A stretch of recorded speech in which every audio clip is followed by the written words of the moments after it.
Hello, everybody. Andrew Taylor here. Thank you for joining us. Today we have Riad Mourssali with us. Thanks for joining us. Thanks for having me, Andrew. Appreciate it, man. And you're in Vegas for a poker tournament? Gonna play some, tomorrow.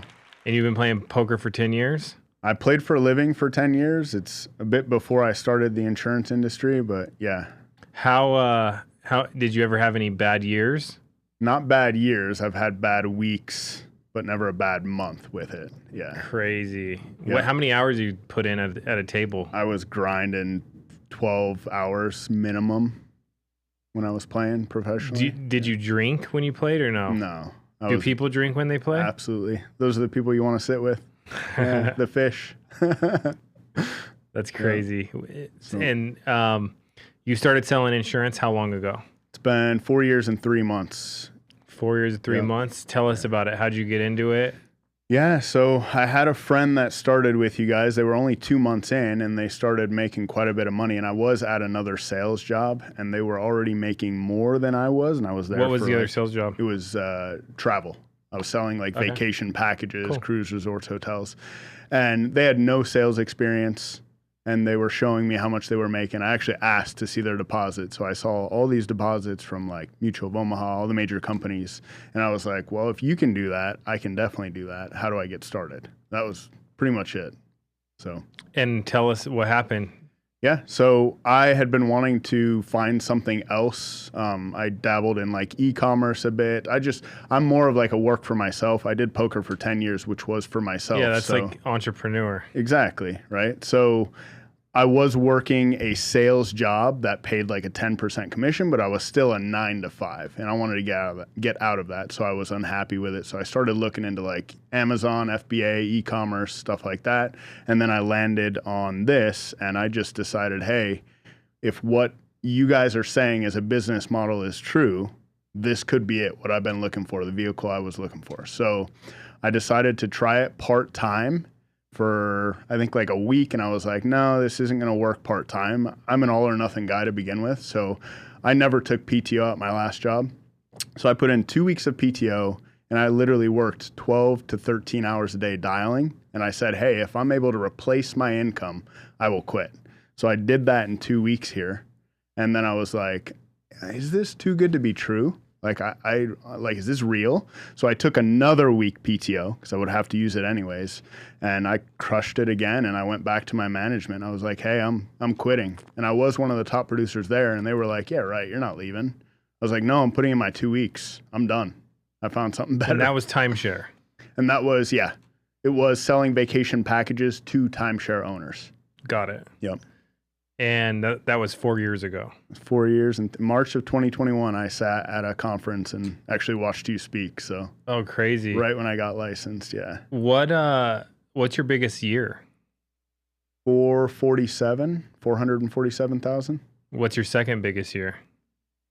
405. Third? 312. And your fourth year?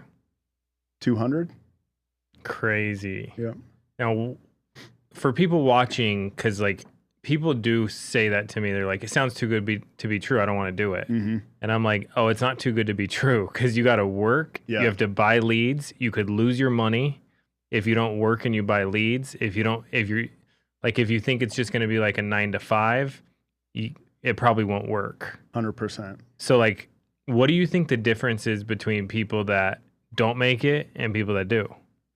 Just like you said, the work. I knew coming into this because I did have a sales background, right? So sales is you grind, you make your paycheck. So I already knew that. Also, my parents were entrepreneurs growing up. They owned restaurants. So I watched them put hours and hours and hours into working. Yeah, and money, right? So, and I just knew coming into this, it's going to be hard work, especially since I'm pretty much starting from ground zero. I knew nothing about insurance, right? Even when I was selling, I'm still like, I don't know what I'm doing, but I'm selling and I'm making a bunch of money, right? So I just decided, hey, if I'm going to quit my job, which I was doing well at, and go into this and quit it, like I need to go all in, not just dip a toe. And that's exactly what I did. And what'd you spend on leads those years? So my first year was around 45,000 to make the 200. And that wasn't even a full year. I started in March. So that was 10 months. Next year was around 100, 80 to 100. So you spend 100K on leads to write 432. Yeah, 447, around 447. Yep. And what about the next year? It's been about the same, around 100. Yeah. Crazy. Yeah. See, what do you think your parents spent to open a restaurant? Oh, dude, thousands. Like, I can't even tell you. Like, yeah, probably hundreds of thousands to actually have it long term and do everything. Yeah. With it before you even get $1 though. Yeah. Yeah. And it was a struggle for them too. I watched them struggle through like different economies and eventually they had to shut it down and go back to work. Yeah. My parents had a restaurant / nightclub when I was a kid. Okay. The hardest industry ever. Yep. Like, yeah. Extremely hard. Like food service is very, very hard. Yeah. So the reason I brought that up is because if you're watching this and you want to be an entrepreneur and you look at this as part of your career or maybe an option for your career, you didn't have to put the 100K up front. You were technically reinvesting commissions. What do you think you had to start with up front? I was told $1,000. Have $1,000 for leads minimum. And I understood the concept. And for me, I already understood you had to spend money to make money, right? I would literally go to sit down at a poker table, and that's what you do. You buy in. It's almost like buying leads, right? And then I'm going to turn that for a profit. So I already understood that. So they told me $1,000 a week. Of course, like most people, I didn't listen at first. I did like 700, right? So I did that, and then I saw the power of the business model and the commission, the high compensation that you guys offer. And I just realized, hey, the more I spend on leads, the more I'm going to make if I'm working. What kind of leads did you buy? I started off with final expense. In your guys' lead center, it was 3-month-old, 6-month, 9-month, and instant internets. That's what I started off on. What do you do now? Now I'm doing IULs, but I'm going back to final expense. I'm going to try out vet final expense. But I've done everything. I did final expense for 1.5 years in-home. So that was crazy. It's so different from now. I did that in-home. And then I did 2 years of mortgage protection over the phone. And then I transitioned to IULs in December. Yeah. So the nice thing about doing in-home is it's like swinging a weighted bat. Like you went through the hardest part because like you could drive 2 hours and get no-showed. Then you do virtual and it's like, oh, I have that 2 hours to call more people and close, 100%. How hard was it to go virtual? So it wasn't hard for me just because I came from a telesale background. And then I also played poker for a living, mainly online. Oh, so I was crazy. working from home already, right? Can you trust that online? You used to be able to. The reason I even quit was the U.S. government shut down online poker. They called it Black Friday. I literally tried to log on one day and I couldn't even log into my accounts. They seized all the money and everything. It was crazy. If you look it up, it was a big thing. Do you do sports bets? No. I always bet on myself. Sports bets you have to do a lot of like research and stuff, and I would rather do this, to be honest. That's cool. So now poker just for fun? Just for fun. Yeah. Dan Bilzerian's house is like a few. Oh, is it really? Like probably Drew, 10 houses down? That's crazy. Yeah. And they say he plays a lot of poker. Yeah. I don't know. How I got started was actually through a few close friends of mine that were making millions. And I literally was like, hey, you guys are doing this professionally. Can you teach me? And they were like, yeah, we can teach you. How we'll do it is we'll put up the money for you. We'll show you exactly how to play. And you cut us in a certain percentage for this amount of time. Like, what's your strategy? Honestly, it's really boring. It's just, have you ever seen Rounders, the movie Rounders? It's a really good, iconic movie. Well, let me tell you my strategy real quick. Tell me if it's stupid. Okay? Yeah. So if I have bad cards, I'm going to go in heavy on the front end. And if they match me, then I know they have good cards. That's a really bad strategy. You'll go broke very quick. Oh, man, but when with poker, you mostly play the player, but you want to play like significantly like tight and conservative for the most part. So unless you know your players and you so can switch basically, if you have two good face cards, a pair, you're in. If not, you're throwing the cards. Yeah, but really, you get to a point where you end up playing the player at the table. Got it. Yeah, because you can read them and you kind of know. Yep. Yep. Some of the best players in the world, they literally know exactly what's in your hand. And it doesn't matter what cards, because they know. By what, your eyes or what? Body language, the way that you touch your chips, the way that you bet, your hesitation with it. Like I used to play online, so I could literally tell what people have just by how long they take to click the button to do a bet, right? It's almost like a sixth sense. That has to have helped you in sales. 100%. Because like I always used to say, my job is to like get rid of an objection before it comes up, right? Yep. So if you can kind of have an idea of what somebody's thinking or how they're feeling, you can get rid of the objection. 100%. Do you do that? Yeah. If you're getting objections and you're backpedaling, you're not going to sell much. And that's FFL taught me that, is you get ahead of objections. That way you don't get them. Yeah. Right. So let's go over like some sales tips, like for people watching, like what are some tips to help them do better? Yeah. I think one of the biggest things that new people struggle with, and I struggled this when I first entered the sales industry, it's been like 10 years now, but is your tone. How assertive you need to actually be when you're talking to a person. That way you exude confidence, builds your credibility. You're guiding a person into what they requested because you know it's going to work for them and it's going to take care of all of their problems that they're looking to solve, right? So the way that you actually convey that message is huge. In my opinion, that's probably the number one thing besides work ethic. Yeah. Right. And were you good at first? No. Actually, I remember at my old sales job, I made it out of training. You had to get a certain amount of sales to do that. And then I was on the sales floor and I'm really good at building rapport, right? But building rapport doesn't sell. So I was on the phone with people for like an hour and 15 minutes, but I wasn't closing. They pulled me in the office and they said, hey, you need to start selling, otherwise you got to go, right? So I learned from a buddy of mine that was really good at the same job. Hey, you have to be very assertive in your tone. You're not asking people, you're telling them what we're going to do. So, and that, I think that just having a fire lit underneath me kind of helped me understand that you need to adjust. I needed to adjust for sales specifically. So that's huge. Yeah. Are you building a team? Been trying to. That's probably the hardest. Like the selling part is easy. It's just hours spent. You know, how many leads do you buy? How much do you work? Building a team is a different story here. What do you have going on so far? So I'm rebuilding. I reached a little bit over a logo and then I dropped back down. Mainly, I think, just after kind of looking at everything, it's because I've been so sales focused and haven't been consistent enough with it. Yeah, it's the same thing. It's like you have people to talk to for sales. You just need people to talk to for recruits. Yeah. Like I have a schedule for sales. Yeah. I don't have a schedule for recruiting. Yeah. So. And once you do, it's just another numbers game. Yeah. You know? Yeah. What's some of the hardest things you've gone through in insurance? The hardest things, I mean, honestly, just the ups and downs of just normal sales. I think, you have days where you can't sell anyone and then you start second guessing your own ability, but that's just part of like how it works, right? One of the sayings that we always used to say is the field owes us, right? Yeah. When we have a bad day in the field.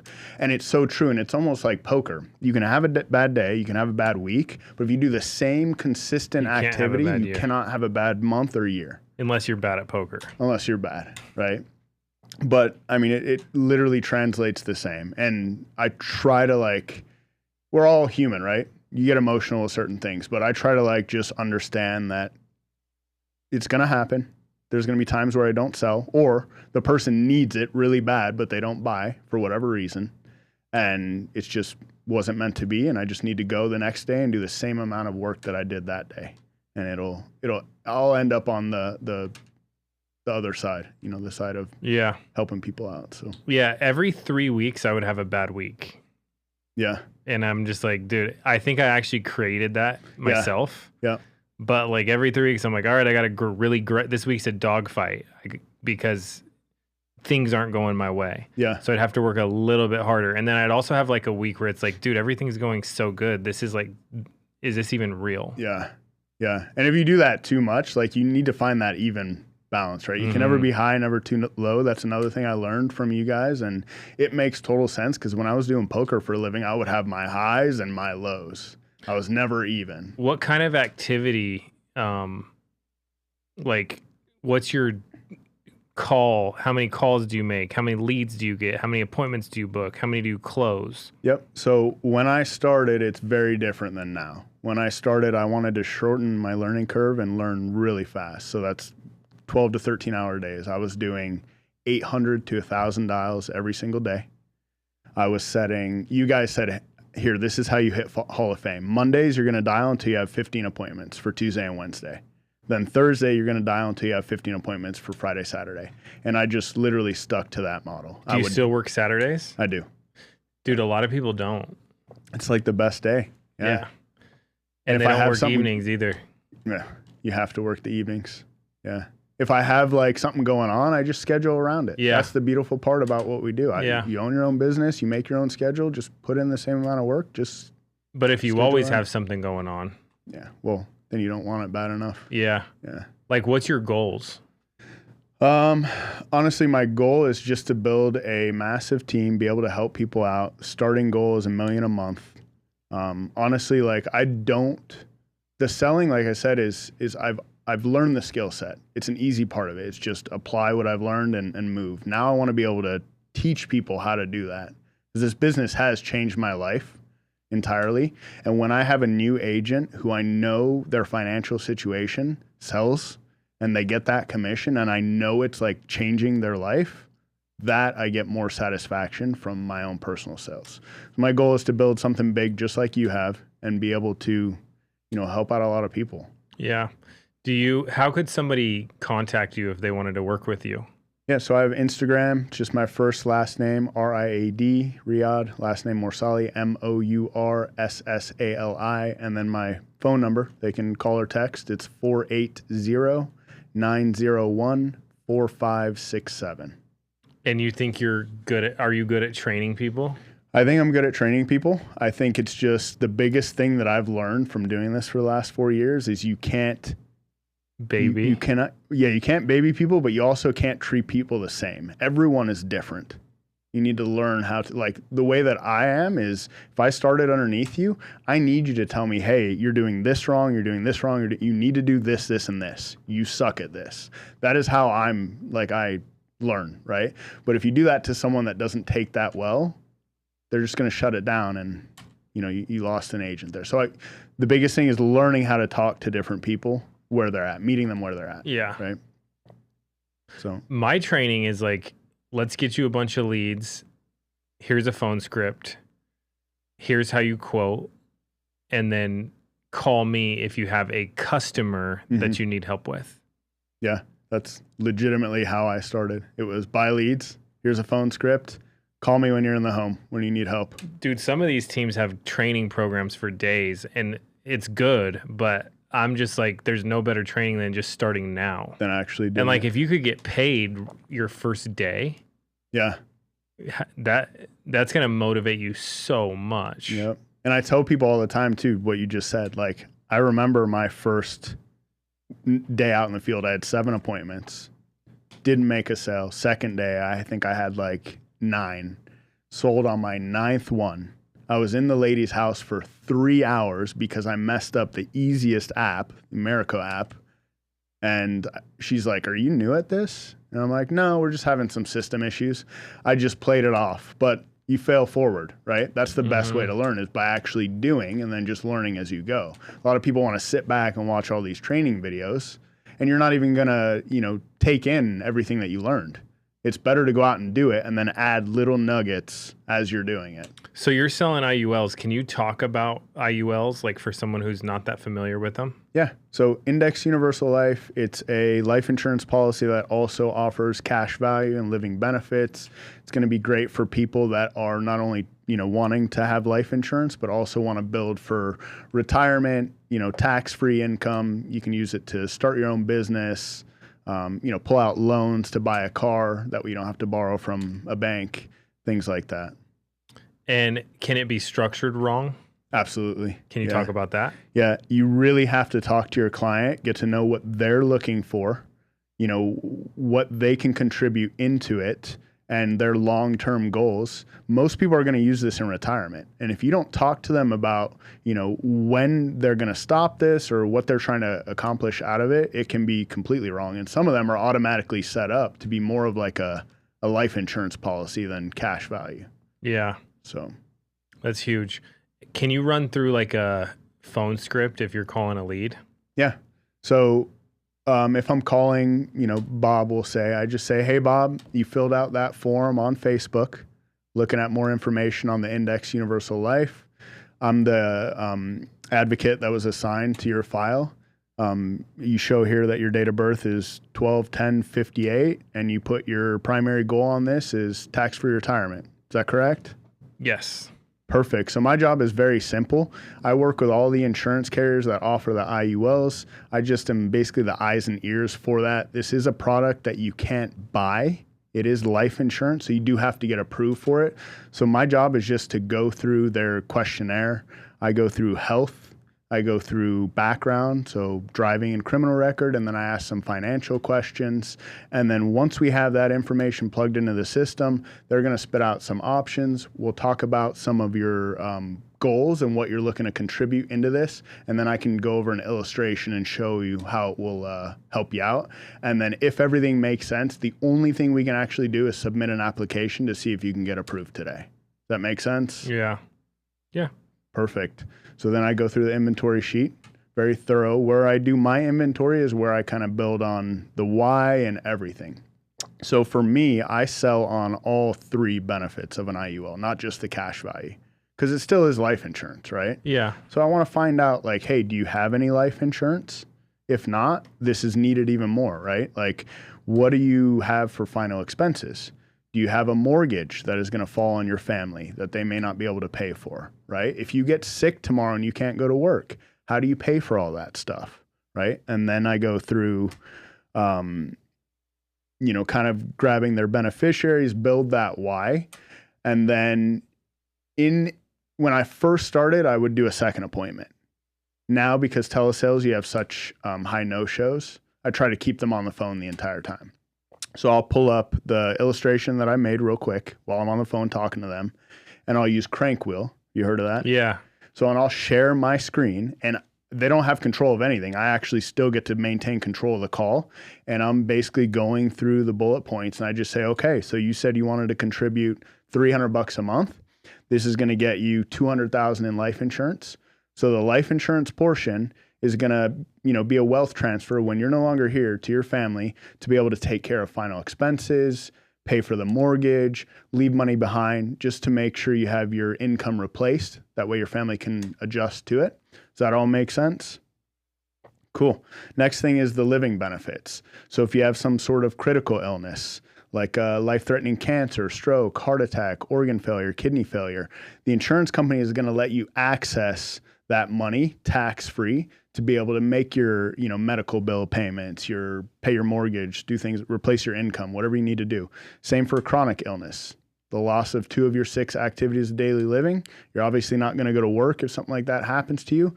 You can dip into that money tax-free. And then, of course, terminal illness. If a doctor says you have 12 months or less to live, you're fighting for your life, it can give you the chance to kind of survive without that. Does that all make sense? Yeah. Okay. The last thing is the cash value. This is really what you were looking at. This is kind of the cherry on top. This is where the money that you're going into it, a portion of that is paying for your insurance. The rest is going into, think of like a cash accumulation account, right? That is going to build based off of an index fund every single year, anywhere between 3 and 15%, right? Now, it's not directly in the market, so you're protected from market loss. Right? Your 401k, you go up and you go down, right? You lose money, right? Yeah. So this, you only go up. The years that are down, you stay at 0. You don't earn anything, you don't lose anything.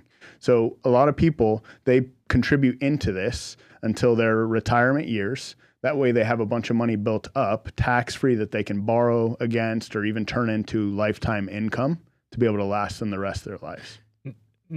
Who's your favorite company that you use?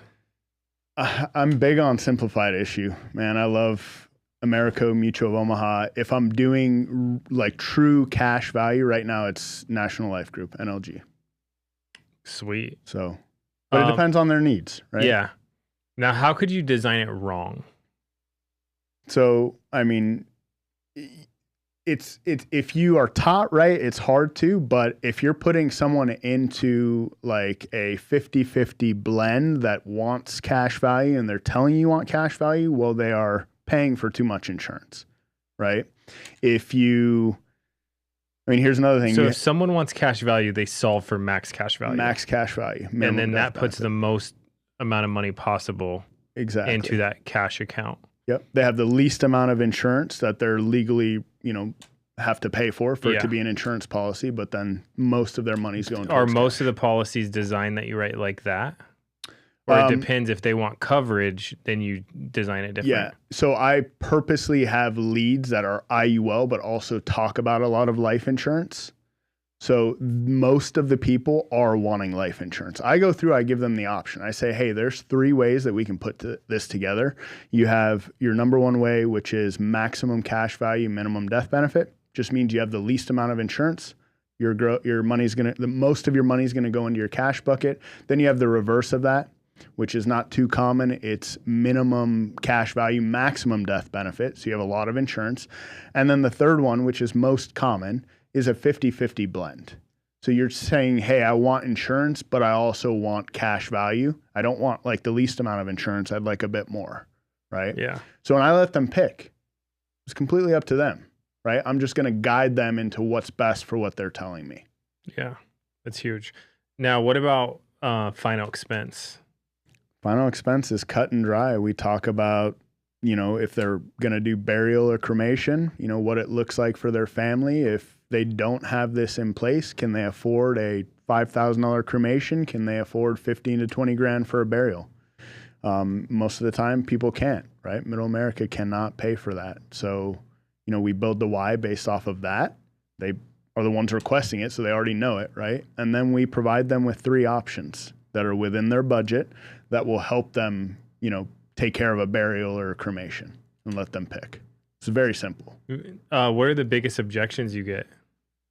Honestly, in-home was like 90% close rate, right? I got very good at actually building a why with the clients, making them realize, hey, there is an actual reason. When I filled out this form, I was thinking about this. So I'd have clients get emotional with me. And when that happens, when you actually build a why, there's nothing more important than your family, right? It's hard for them to say no. So I really wouldn't get many once I learned, but I would say now the most common one is banking objection at the very end. Even though they've given me their social, their driver's license, I would say about 30% of the time, they'll still give me pushback on banking, right? So the way that I overcome it is I just get them online with Crankwheel, go to their Department of Insurance and actually show them, hey, I'm on here. This is, I've already sent you my credentials, that has my license on it, but let's take it a step further. Let's go on and I'll actually take you to your state's website. That way you can look and everything will line up. Legit. Right? So, what do you do? Like, do you wake up early? Do you work out? What's your routine? Yeah, absolutely. Try to wake up between 6 and 7. I'm not like a 5 a.m.er. Try to work out at least 3 days a week and then start my day working at like 8:30. Right. So I'll do some morning stuff just to get ready, back end stuff. And then when I do appointments, I'm starting at 9. My first appointment would be 9 Pacific.